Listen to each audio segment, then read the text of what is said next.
Hey BEd learners, this is Sam and I welcome you all to my teaching platform once again. So basically in this video मैं आपको दिखाने वाली हूँ कि how to prepare BEd second year final teaching lesson plan. Yes, इससे पहले मैंने almost अपनी सारी लेसन प्लान्स की वीडियो इंग्लिश में ही कंप्लीट की है बिकॉज आज मैंने सोचा कि बच्चों को थोड़ा हिंदी में भी एक्सप्लेन करना चाहिए क्योंकि there are loads of Hindi medium student as well, so उनको भी समझ आना चाहिए. तो that's why I am shooting this video and also upload this video. You can see here first of all what we have to do is हमें सबसे पहले क्या करना होता है, हमें लेसन नंबर लिखना होता है जैसे 6 नंबर.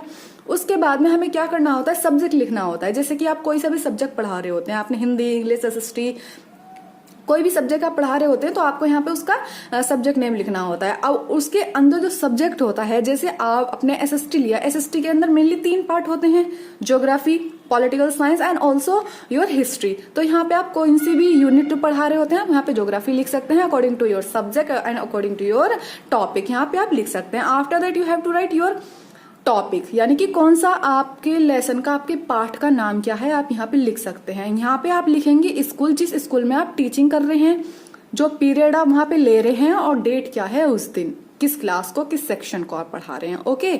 उसके बाद में आपकी आती है टॉपिक, आपने यहाँ लिख दिया जैसे आप संसाधन पढ़ा रहे हैं.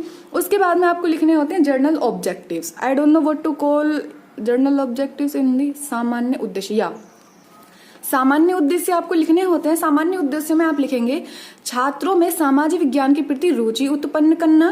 सेकंड, छात्रों में मानसिक व तार्किक क्षमता का विकास करना. थर्ड, छात्रों में भौगोलिक वस्तुओं व प्राकृतिक अध्ययन स्व चिंतन पर बल देना. जर्नल ऑब्जेक्टिव्स जो होते हैं वो सभी सब्जेक्ट में सेम हो सकते हैं, लेकिन द थिंग इज जो स्पेसिफिक ऑब्जेक्टिव्स होते हैं वो पर्टिकुलर सब्जेक्ट पे, इवन पर्टिकुलर टॉपिक पे चेंज होते रहते हैं. जैसे कि छात्रों को संसाधनों के ज्ञान का उपयोग का अध्ययन कराना, यानी कि अब हम संसाधन यहाँ पढ़ाने वाले हैं तो हमारा स्पेसिफिक जो ऑब्जेक्टिव वो संसाधन हमने यहाँ लिख दिया, उसके बारे में यहाँ मेंशन कर दिया. सेकंड, दैनिक जीवन की वस्तुएं एवं संसाधनों का प्रयोग. थर्ड, संसाधनों के प्रकार व संरक्षण का महत्व देना, यानी ओवरऑल हम संसाधन की यहाँ बात कर रहे हैं. जर्नल ऑब्जेक्टिव सेम हो सकते हैं किसी भी सब्जेक्ट में, किसी भी लेसन प्लान में, बट जो स्पेसिफिक ऑब्जेक्टिव होते हैं वो पर सब्जेक्ट पर लेसन चेंज होते रहते हैं. ठीक है. उसके बाद में प्रीवियस नॉलेज. अब हमें क्या करना होता है, हमें बच्चों की प्रीवियस नॉलेज को जानना होता है. जो बच्चे स्कूल में आते हैं वो खाली दिमाग तो आते नहीं है, इवन उनके पास पहले से ही कोई नॉलेज होती है. आप ले सकते हैं, अगर आप 6 क्लास के बच्चों को पढ़ा रहे हैं, बट ये तो 8th क्लास का है, अगर आप 8th क्लास के बच्चों को पढ़ा रहे हैं तो वो उन्होंने 6 क्लास में, 7 क्लास में कुछ तो पढ़ा होगा ना संसाधन के बारे में, तो उनके पास एक पहले से ही प्रीवियस नॉलेज है. अब बच्चों की उन प्रीवियस नॉलेज को बच्चों की प्रेजेंट नॉलेज, यानी कि जो हम उन्हें देने वाले हैं, which we are going to give them, which we are suppose to give them, उससे कनेक्ट करना होता है. ओके. छात्रों के पूर्व ज्ञान को नवीन ज्ञान से जोड़ना. सेकंड, छात्र संसाधन के बारे में सामान्य जानकारी रखते हैं, ऑब्वियसली उन्होंने पहले भी इसके बारे में थोड़ा बहुत पढ़ा होगा. उसके बाद में आती है आपकी टीचिंग एड, यानी कि TLM, टीचिंग लर्निंग मटेरियल. आप उसमें क्या यूज कर रहे हैं अपनी टीचिंग के दौरान, chalk, duster and chart, blackboard and जो भी आप यूज कर रहे हैं आप यहाँ पे लिख सकते हैं. उसके बाद में आपको करना क्या होता है, आपको प्रस्तावनात्मक प्रश्न पूछने होते हैं, यानी कि सम इंट्रोडक्टिव क्वेश्चन आपको बच्चों से पूछने होते हैं, which is related to their previous knowledge, जो उनकी पुराने ज्ञान से संबंधित होते हैं. यानी कि आपको कुछ बेसिक क्वेश्चन बच्चों से पूछने होते हैं ताकि आप बच्चों को जो नया ज्ञान देने वाले हो उससे जोड़ सके. यहाँ देख सकते हैं आप, छात्रों के पूर्व ज्ञान को नवीन ज्ञान से जोड़ना. बच्चों को, आपको जो टीचिंग करनी है, आपको बच्चों को डायरेक्ट टॉपिक नहीं बता देना है कि बच्चों हम आज ये पढ़ने वाले नहीं. हमें बच्चों को डायरेक्ट टॉपिक नहीं बताना.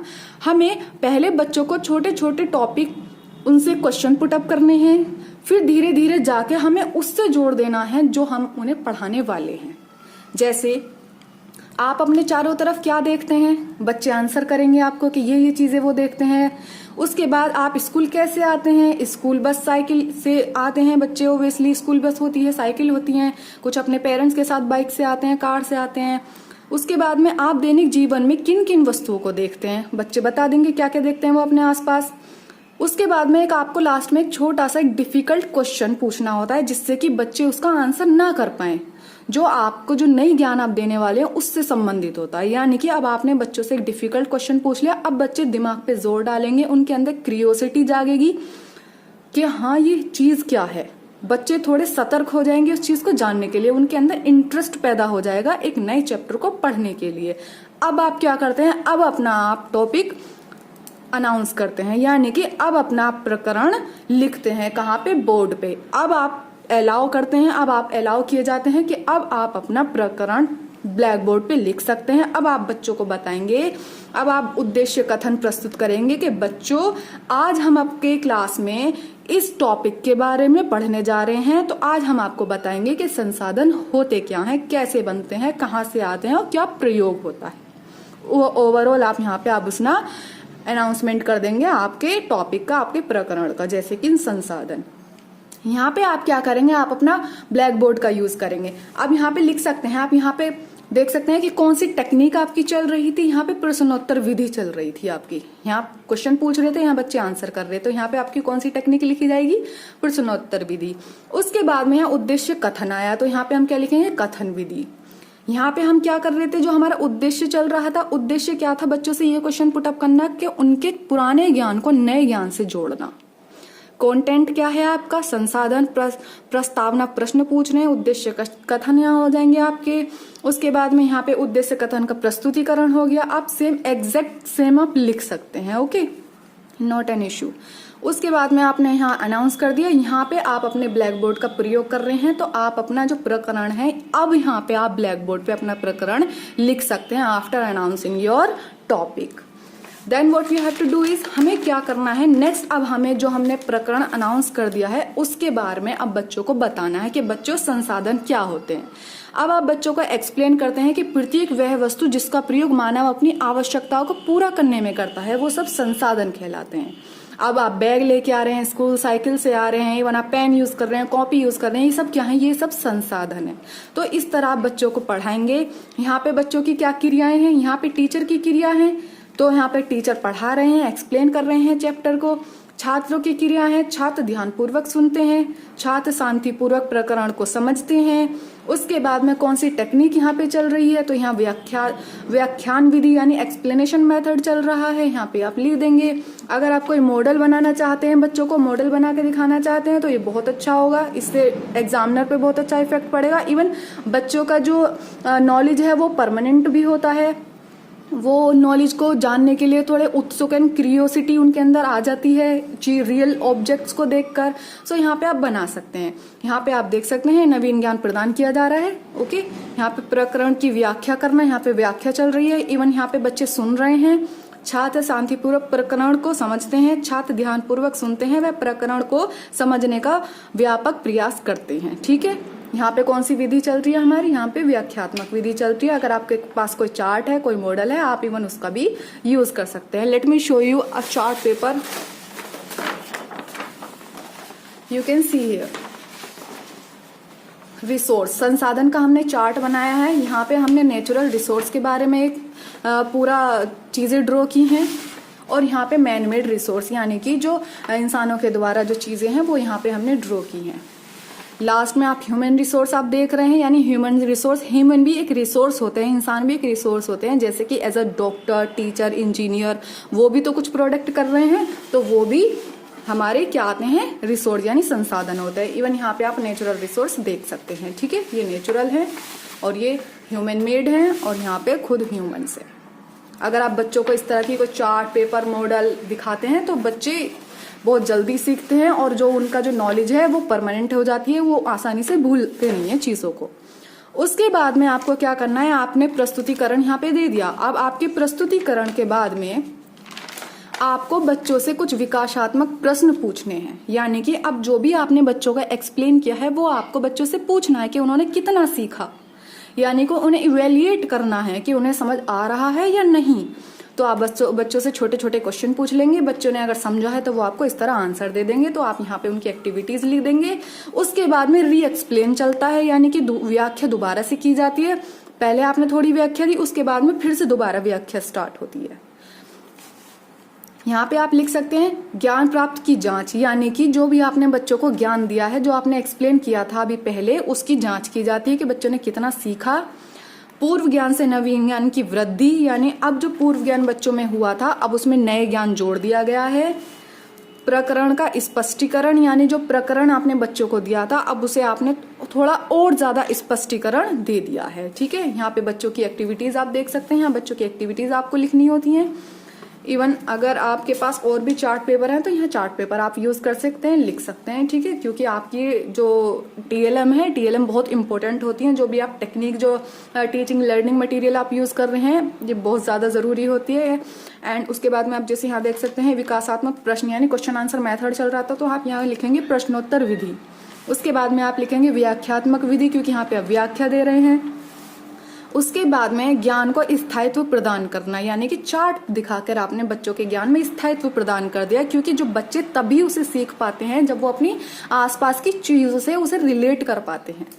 ओके, यहाँ पे आप देख सकते हैं, यहाँ आपका जो कंटेंट है वो चल रहा है संसाधन, संसाधनों के प्रकार आप यहाँ पे बता रहे हैं। उसके बाद में आता है संसाधनों का संरक्षण, आप यहाँ पे संरक्षण बच्चों को बता देंगे। इसी के साथ में आपका ये वाला कंप्लीट होता है। उसके बाद में आपका आता है उच्चारण प्रक्रिया या विधि, यानी कि अब जो आपके चैप्टर में, जो आपके लेसन में कुछ कठिन शब्द होते हैं उनको बच्चे सही से प्रोनाउंस नहीं कर पाते हैं, तो आप एक एक करके बच्चों को ब्लैक बोर्ड पे लिखवाएंगे उन शब्दों को। इवन आप खुद लिखेंगे और खुद उन्हें कठिन शब्दों को बच्चों को प्रोनाउंस करके दिखाएंगे कि बच्चों इन्हें हम ऐसे बोलते हैं। तो कठिन शब्द आप उनसे प्रोनाउंस करवाएंगे। जो उसका उद्देश्य है प्रोनाउंस कराने का, तो उद्देश्य ये है उचित उच्चारण का विकास करना, यानी कि बच्चे सही उच्चारण का सीख सके, ये हमारा उद्देश्य है।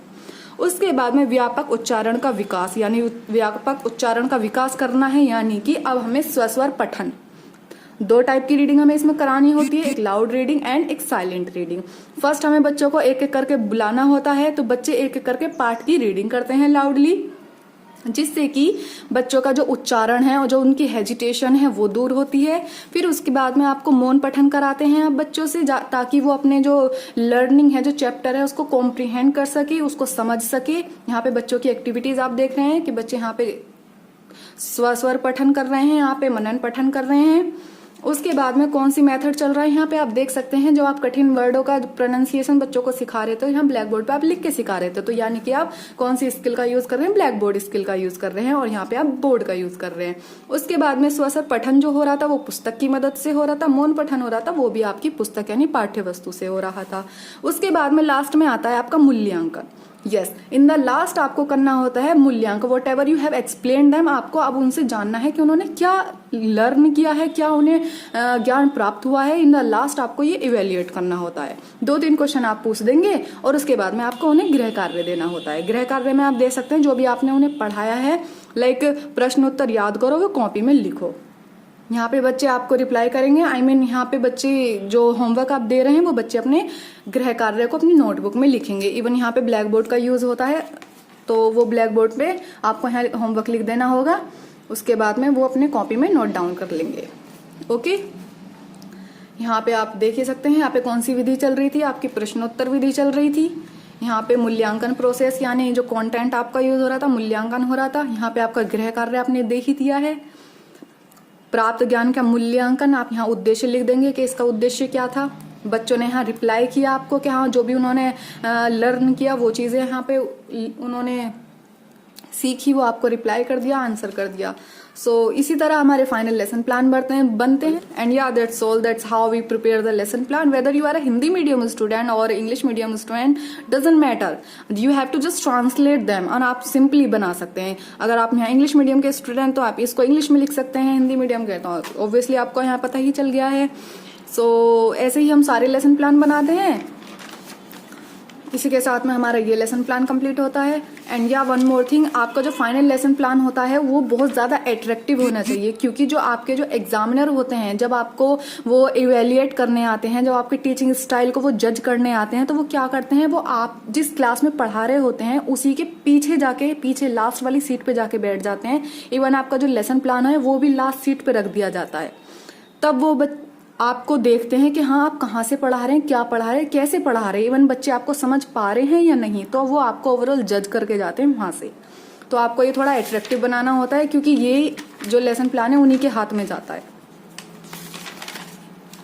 Hopefully I made myself clear here to all. अगर आपको अभी भी कोई क्वेश्चन है, if you have any question, any query regarding this practicals files, also assignment and any other kind of file, you can comment me in the comment section. I'll try to answer you as soon as possible. So yeah, that's all for today. Thank you so much for watching.